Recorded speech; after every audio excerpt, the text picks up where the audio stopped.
right, this is site 20 where we are tonight. It's raining. It's raining. Well, it finally happened. We had to set up our tent in pouring rain, and thank goodness my husband bought our other, what's this thing? Gazelle. Gazebo.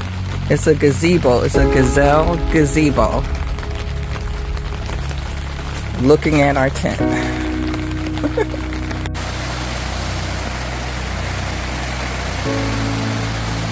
It looks like this is going to happen for all night here in Louisiana. It says until 2 a.m. It's pouring. The fire pit is filling up with water.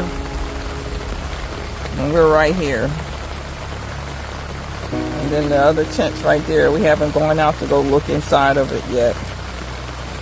Well, we made it through the storm last night. There's some water right there in the tent.